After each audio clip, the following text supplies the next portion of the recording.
When we think of human trafficking, we often think of the victims being transported via our highway system, but that's not always the case. Human trafficking takes place in the sky as well. And now our state's major airports are working in tandem to help solve the problem. Reporter Steve Shaw shows us how. Airports across America went through special training a month ago.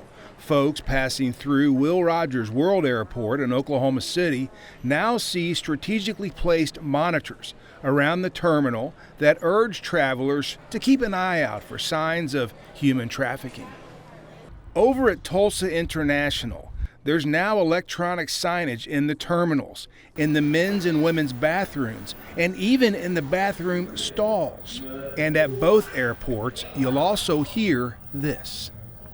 Victims can be of any age, race, gender identity, sex, ethnicity, nationality, and often don't self-identify. If you are a victim or know one, you can get help by calling the National Human Trafficking Hotline at 1-888-373-7888. According to the Department of Homeland Security, human trafficking is a use of force, fraud, or coercion to obtain some sort of sex act or labor. The Department of Homeland Security conducted all of the training and provided the signage. They call it their Blue Lightning Initiative. Human trafficking is just another term for modern-day slavery. Paul Myers is CEO of Tulsa Airport's Improvement Trust.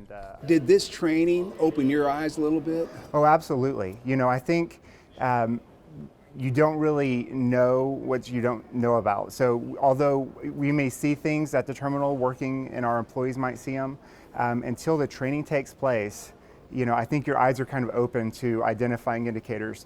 You know, there was a time early on here at the airport when I started about a year ago where I ran into a young lady standing right outside the checkpoint.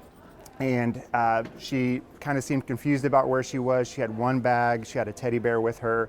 Fortunately, Myers says quick investigation that day revealed that young girl was not being trafficked.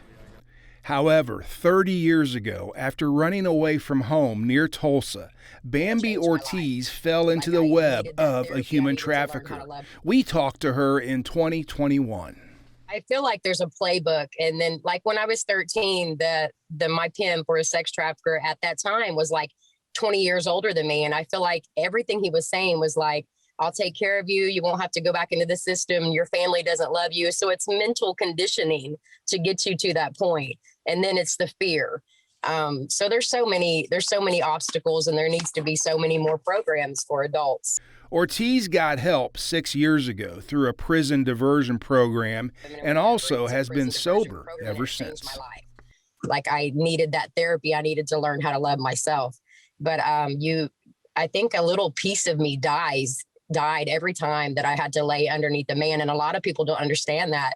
Mark Woodward represents the Oklahoma Bureau of Narcotics. He says illegal drugs and human trafficking go hand in hand. Some of our best cases started with an anonymous call that somebody said, this is probably nothing, but you might want to check this out. And he says if you see something, whether it's at an airport, a bus station, or even a supermarket, first of all, don't get involved because that can get them hurt. Sometimes their activities are being watched by their handlers and pimps.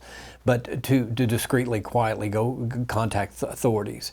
He says airports are frequently used for sex and labor trafficking. They will move you around where they believe they can make the most money. They will move their victims. Say there's a big sporting event in New Orleans, they will move some of their best money-making women to those cities, knowing there's going to be a lot of visitors, a lot of cash.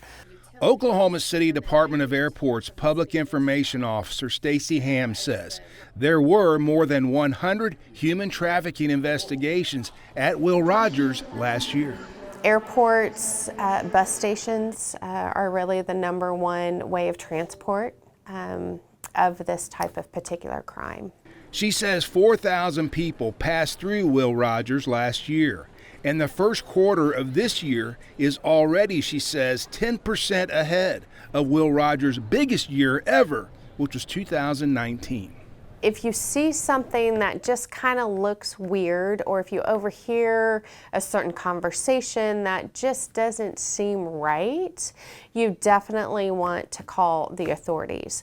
Or if you're here in our airport, go to the ticket counter, go to our volunteer booth and say, hey, here's what I've witnessed. Can you please call airport police? And they'll be right there. Steve Shaw, the Oklahoma News Report.